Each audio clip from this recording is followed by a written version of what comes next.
The Fall of the House of Usher, Season 1, Episode 4. Rest in peace, yet another Usher. Put spoilers in the title. So let's talk about this episode. This episode is weird. Not quite as gory as you would think.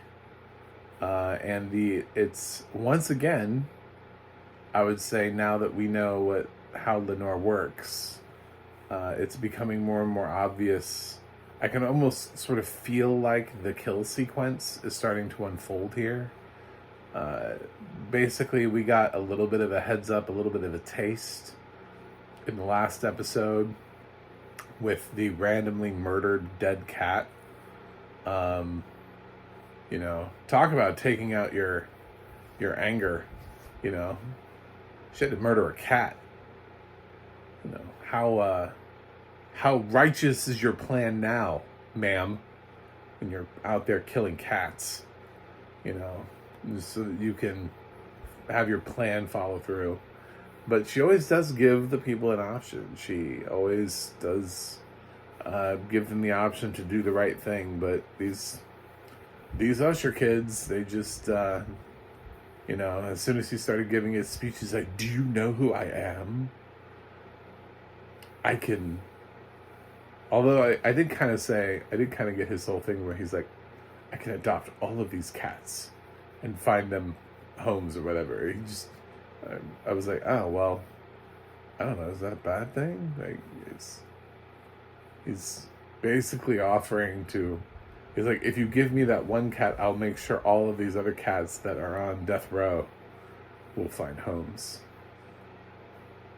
Kind of feels like a fair trade, but Lenore didn't think so. So, basically, it's the cat from Pet Sematary.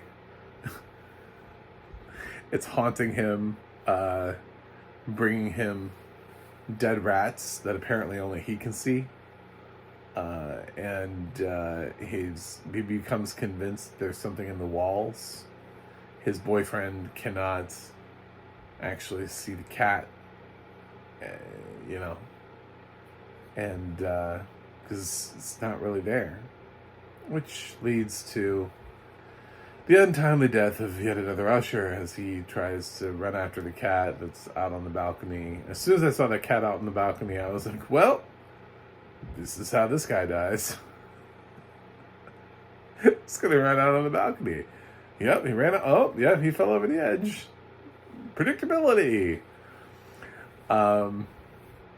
So I do think the only thing that I can say right now is, now that I'm 4 episodes deep and I got 4 to go, is that if she keeps the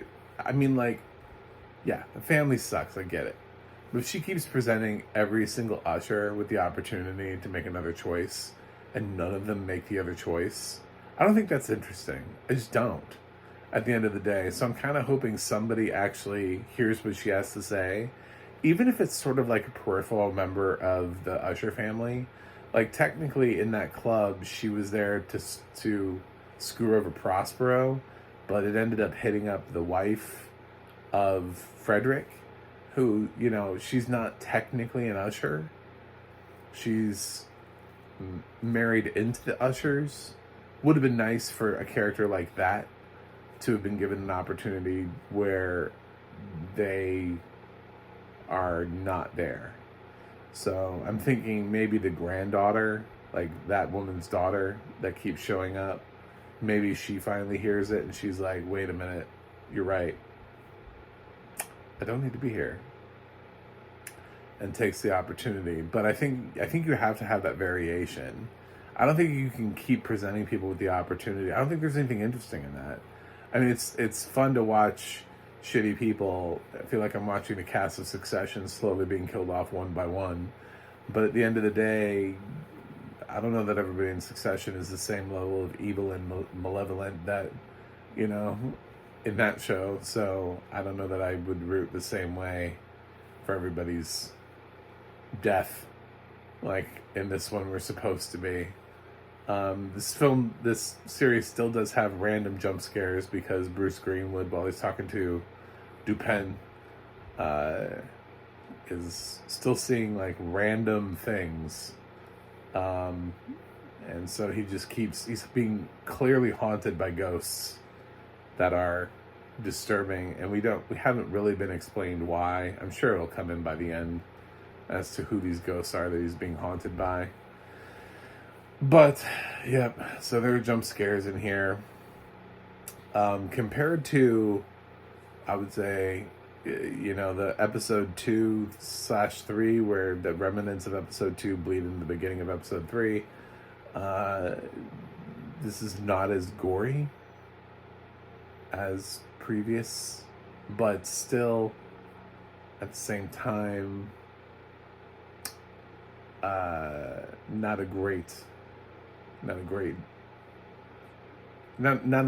an easy death. So I can kind of see who they're setting up, who they're targeting for the next episode. I could probably predict it. I think it's probably going to go to the one that's performing the heart surgeries. She got a little bit of screen time here, and we've been kind of focusing a little bit on her. And when she was having the conversation with Lenore about the pending surgery, it is pretty soon. So I feel like that's probably going to be the thing that, Anyway, Mark Hamill's still in this, and every time he pops up, full of energy, I love it. Love Mark Hamill in this. I don't think I was as impressed with this episode, but as I was the last one. I really liked how Kate Segal really just turned the last episode around, and she also gave you a character that you really appropriately hated. Because Prosper, I was like, I didn't know enough about him. That was my biggest criticism of the second episode, was I don't know who these characters are yet. It's a little too soon to kill any of them off. I needed more time with them. First episode is all like Bruce Greenwood just kind of like narrating bullshit.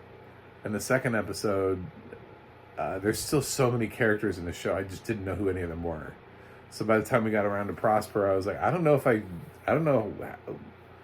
It just feels like a random death. Like, I had no connection to him whatsoever.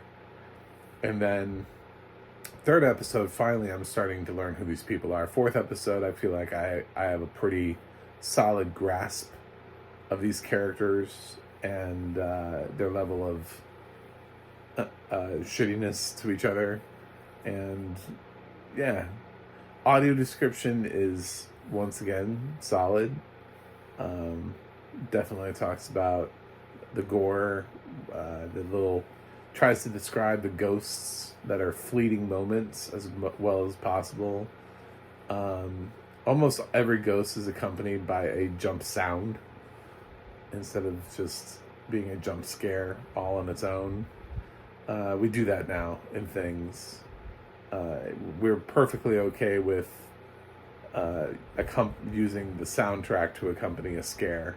I like Mike Flanagan. I think he does a lot of things that are interesting, but I think that's one of the laziest things that's happening in cinema right now, is that every time we have a jump scare, it's like quiet, and then all of a sudden you just hear like, vroom, or like, doom. And you're just like, oh my god. With a lightning crash. I think one was accompanied by a lightning crash. And it's just like, cool. You don't even actually have to put images on screen for that. There's something about just being quiet and then all of a sudden like a loud noise happens. That alone is just scary. That's a jump scare in itself. You don't even need the ghost. Just have random loud noises throughout the show and then keep people on their toes. Yeah, it's pretty good. It's I think Flanagan's best work came out of Haunting of Hill House and Haunting of Bly Manor. this feels more to me along the lines of his other series, where it's not perfect.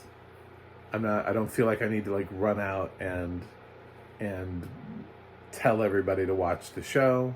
I feel like every episode is somewhat inconsistently, I like one episode more than another.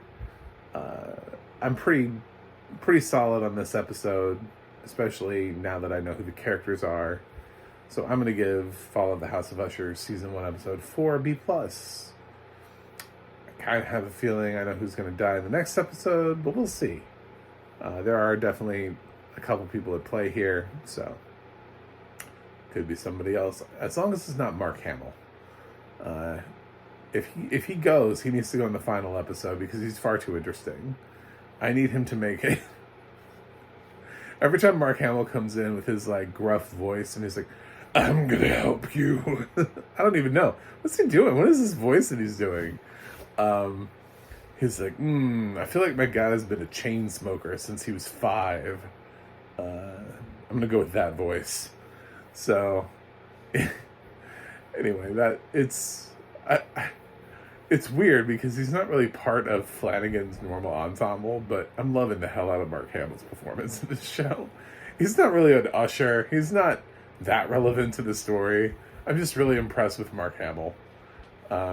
So it's a great role for him. So check out Mark Hamill and let me know what you think in the comments. I'll be back not next week, but I'm trying to get through this as much of this as possible before Halloween. I don't like binge watching things. I like to give myself a few days to process the endings of these episodes and sit on cliffhangers properly like we're supposed to, where I'm not supposed to have that instant gratification. Anyway, so see you guys on the other side.